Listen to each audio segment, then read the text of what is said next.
While the eastern continent has been busy of late, today we look at the continent of Kalimdor. While it may have been quiet for some time with the races living there experiencing a rare moment of peace, all of this is about to change. Don't forget to like and subscribe and come, take a seat by the fire as the sands begin to shift. The Tauren people have long rebuilt their connection to the natural world, migrating back north long ago and separating from their ancestors. Long have they continued the teachings of nature, taught to them by Cenarius himself. For some time they have been living a nomadic life, continuously journeying to more fertile grounds. But like a moth to flame, they were drawn to the west, to beautiful and fertile grasslands they would name Ahn'Qiraj. In Torhi, this meant the loom of the Earth Mother, and they were drawn here by the potent natural energies that seemed to emanate from beneath the world. The Tauren revered the Earth Mother most of all, a deity of the natural world. It was this fact that made these lands truly sacred to the Tauren. While they would commune endlessly with the natural world, if you listened here long enough, it would whisper back. Faint elemental stirrings could be felt, and they were convinced this was their slumbering goddess of old. The Tauren would flock more and more to Ahn'Qiraj, and over many decades they had built up the many villages and outposts across the region. The elders would now not only commune with the land, but attempted to awaken their goddess to the world once more. For many long years this had no effect, until the day came that they were successful. The ground shook and shifted as the ancient slumbering power awakened. The Tauren's hearts were filled with hope and joy. However, this feeling would quickly become despair. They had in their enthusiasm awakened not their goddess, but an elemental stone princess named Theredris, a being that had not walked the waking world since the time of the Black Empire. She was a relic from a darker and all but forgotten age of the world. She had managed to hide from the victorious Titan Forged and not be sealed away within the great elemental prison. But the long slumber had sapped the strength, and she sought to restore it.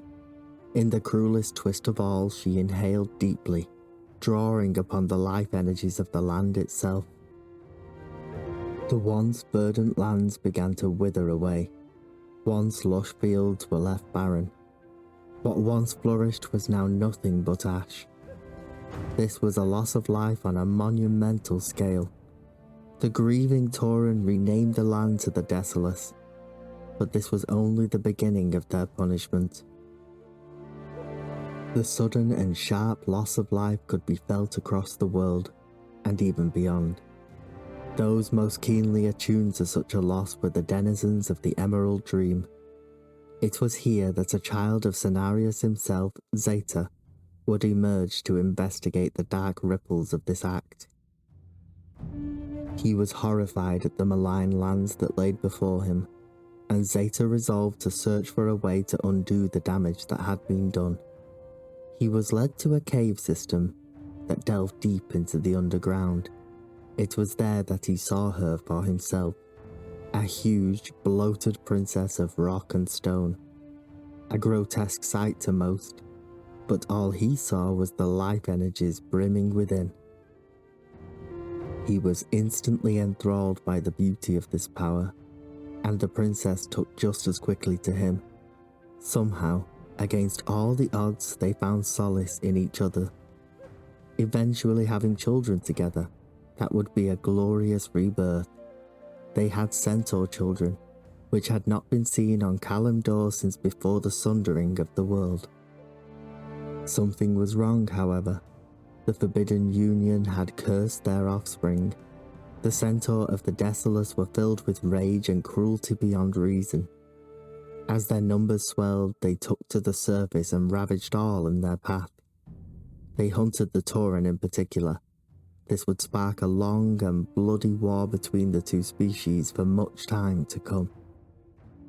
Their anger knew no bounds. Zeta had begun to realize what he had done and look upon his cursed children with pity. In a moment of unspeakable anger, they murdered their own father.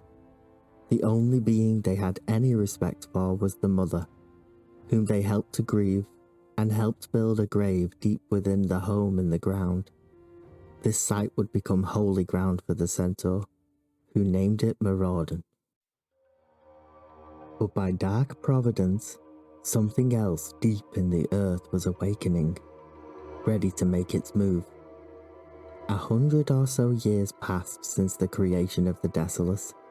It was seen as a scar upon the continent. The ambitious night elves would attempt to intervene, use their druidic gifts to regrow the lush grasslands. Vandrel Staghelm, the archdruid who had seen to the growing of the great world trees, would spearhead this endeavour. He sent a delegation of the finest druids along with his son Valstan to search for a wellspring of water, one in the surrounding regions from which they could begin their efforts. Their search had led them to the rough, sand-filled deserts to the south. There they looked for an oasis. However, they stumbled on something else. Half hidden by time and desert sands, there seemed to be a huge stone fortress. Many of the druids sensed danger from within, but Valstan ignored them and resolved to discover what else it was hiding. The dark and desolate halls seemed bereft of life, but an ever-present feeling as though they were being watched permeated the air. But the footsteps that tread here were the first in millennia, and they woke something in that darkness, a chattering and screeching. Terrified, the group forced their retreat. It was too late, however. The ancient Ahn'Qiraj had awoken, and with them their dark and tumultuous master S'thun. Once again this god of chaos reached out with his mind and drove the Ahn'Qiraj into a frenzy. Those within the higher caste began to consolidate their power, gather their armies, which they called the Selithid. Valstan and his party established an outpost on the outskirts of the desert region in order to monitor the insectoids. They were horrified and wholly unprepared for the swiftness of the insects. Daily their numbers swelled beyond count. They had sent for reinforcements, and all they could do was look on in shock.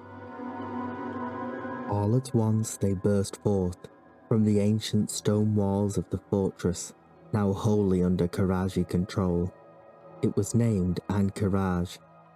It was indeed one of the prisons of the old gods, designed to contain S'thun and his massive form.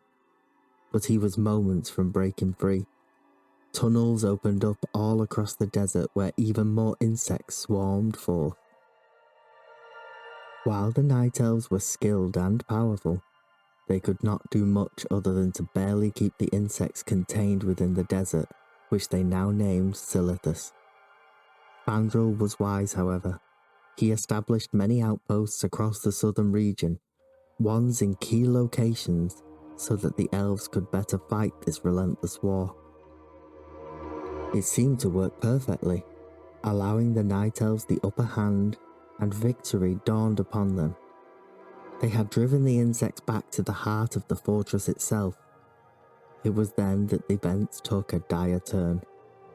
Valstan had been holding one of these key outposts when, in a stroke of brilliance, the Ahn'Qiraj lords orchestrated a feint that allowed them to decimate the forces of the outpost and seize control of it. Valstan was captured, and in a display of terror before the forces of the Night Elves, he was ripped in two. His father watched on in horror. The Kaldorei forces and morale were broken. They needed help to end this war, and they turned to the Bronze Dragons. They dwelled in a large cave system to the east known as the Caverns of Time. The Bronze Dragons declined at first, seeing this war as nothing more than the events of the natural timeline. But when the Silithid, in their continuous spread, became bold enough to attack the caverns themselves, they would reconsider their stance and join the fray. Led by Ahn'Qiraj, the son of the aspect Nozdormu, they joined the Night Elven forces to beat back this threat. He would also bring reinforcements from the Red and Green flights. The assault of the combined Elven and Dragon forces proved too much for the Qiraji. They were not prepared, and they retreated behind the walls of the prison fortress. Fandral knew that this victory here was not enough. This war would never end. He and the dragons devised a plan to end the war decisively, once and for all. They would seal the Qiraji within. Using the combined power of the druids and the dragons, they created the magical Scarab Wall to hold them. A mystical scepter was made as a key, should the need to enter ever arise. But this war was never over for Fandral. The death of his son weighed too heavily upon his heart. He would shatter the scepter, and the pieces would become lost for nearly 1,000 years. The old gods are ever patient. They are always plotting in the dark places of the world. This is not the end for their dark machinations. But that will have to wait for a future episode. Until then, I'd like to thank everyone for all the kind words and the support, for every like and subscribe. I hope you're enjoying this as much as I am. And don't forget to come back anytime.